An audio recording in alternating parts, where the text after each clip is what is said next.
আসসালামু আলাইকুম, welcome to my blog lifestyle blog by Wahida. আমার চ্যানেলটিকে সাবস্ক্রাইব করে আমার পাশেই থাকুন। আজ খুব সকাল সকাল ঘুম থেকে উঠেছি। এরপর আমি ব্রেকফাস্ট নিয়ে সাথে সাথে চলে গেলাম আমার কিচেনে, কজ আমি আজকে রান্না করব চাইনিজ। তো ফার্স্টলি আমি ফ্রিজ থেকে সব ভেজিটেবলগুলো বের করে রাখলাম। আর যেহেতু চাইনিজ করব, সো অনেক ধরনের আমার ভেজিটেবল প্রয়োজন। এখানে চাইনিজ আইটেমের জন্য কমন কিছু ভেজিটেবল লাগেই, যেমন গাজর, ক্যাপসিকাম, তারপর হচ্ছে বরবটি, পেঁপে। অ্যান্ড দেন আমি সব ভেজিটেবলগুলো সুন্দর করে কেটে নিলাম। যেহেতু আমি সবগুলো আইটেম করব, সো এক এক আইটেমের জন্য আমি এক এক রকম শেপ করে সাইজ করে কেটে নিলাম। এরপর আমি নিয়ে নিলাম চিকেন। এর মধ্যে আমি আমার কুকিং প্রসেস স্টার্ট করে দিয়েছি। এখানে চিকেনগুলোকে সব কিছু দিয়ে ম্যারিনেট করে রাখলাম। ম্যারিনেট করার জন্য আমি এখানে অ্যাড করেছি টমেটো সস, একটু আদা রসুন বাটা, তারপর হচ্ছে মরিচের গুঁড়ো, একটু গোলমরিচের গুঁড়ো, একটা ডিম, কর্নফ্লাওয়ার আর একটু সল্ট।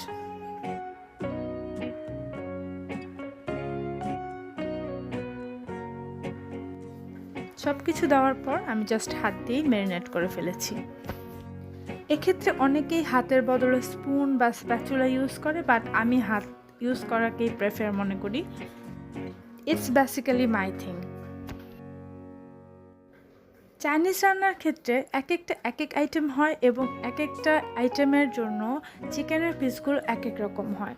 সো আমি এখানে এক এক রকম করেই করছি।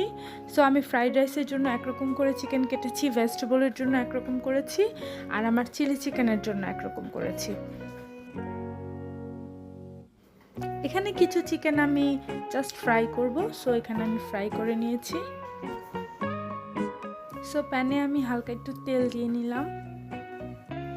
এরপর প্যানে আমি কিছু পেঁয়াজ, আদা বাটা আর বাকি সবজিগুলো দিয়ে হালকা একটু ভেজে নিলাম।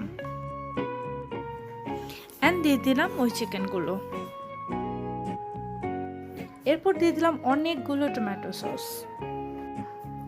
একটু কর্নফ্লাওয়ার গুলে এতে দিয়ে দিলাম যেন ঠিক হয়। অ্যান্ড অ্যাট লাস্ট আমি কিছু সাদা তিল ছড়িয়ে দিলাম।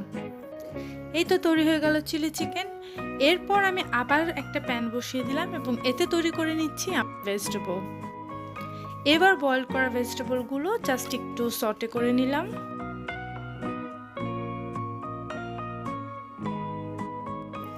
চিকেন অ্যাড করলাম। এরপর দিয়ে দিলাম 3টা ডিম। এই ভেজিটেবলটাতে আমি পানির সাথে সাথে অ্যাড করেছিলাম 1 কাপ দুধ, ঘন দুধ, এবং কর্নফ্লাওয়ার ছিল সাথে, আর একদম শেষে আমি একটু গুঁড়া দুধ দিয়েছি।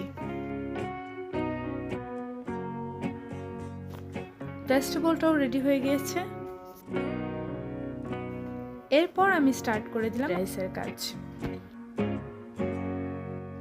চাল ধুয়ে দেন আমি বয়েল করতে বসিয়ে দিলাম।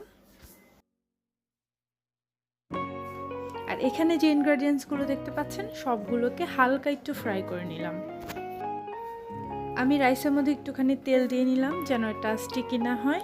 অ্যান্ড দেন আমি 4টা ডিম নিয়ে নিলাম, ডিমগুলো ফেটে নিয়েছি। অ্যান্ড দেন আর কিছুই না, সবগুলো ইনগ্রেডিয়েন্টস জাস্ট একসাথে মিক্সড করতে হবে। এরপর আমি সবগুলো ইনগ্রেডিয়েন্টস আস্তে আস্তে মিক্সড করে নিলাম। এটা আর কিছুই না, জাস্ট সবগুলো মিক্সড করলেই মোটামুটি ফ্রাইড রাইসটা তৈরি হয়ে যায়।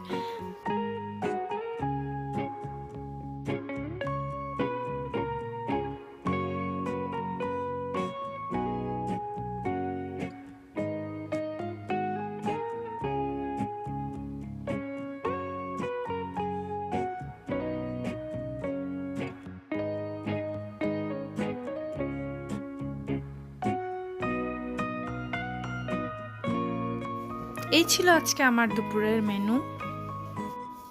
আমার মেনু প্লাস আমার রেসিপি কেমন লেগেছে অবশ্যই কমেন্ট বক্সে জানাবেন। এরপর ভাগ্নিদেরকে নিয়ে চলে গেলাম লালবাগ পার্লারে।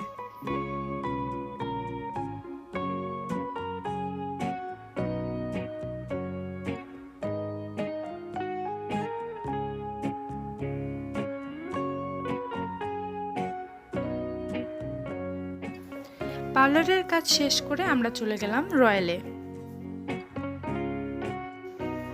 আনিকা মেনু দেখছিল, কি খাবো করতে করতে আমাদের প্রায় অনেকক্ষণ হয়ে গেছে। তো শেষমেশ আমরা অর্ডার করলাম খাবারের, আর খাবারের শেষে আমরা অর্ডার করেছিলাম এখানকার ফেমাস চায়ের।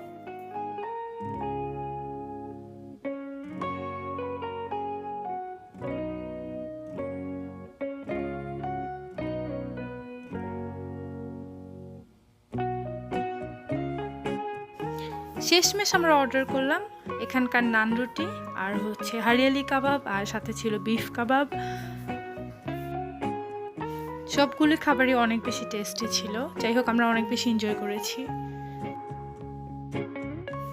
এখানকার এনভায়রনমেন্টটা অন্য 8-10টা রেস্টুরেন্টের চাইতে একটু আলাদা।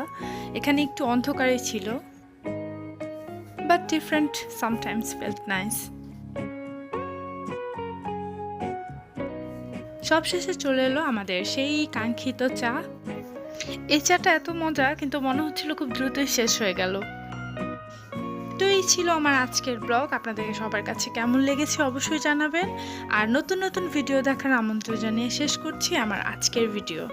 সবাইকে অনেক অনেক শুভকামনা। আল্লাহ হাফেজ।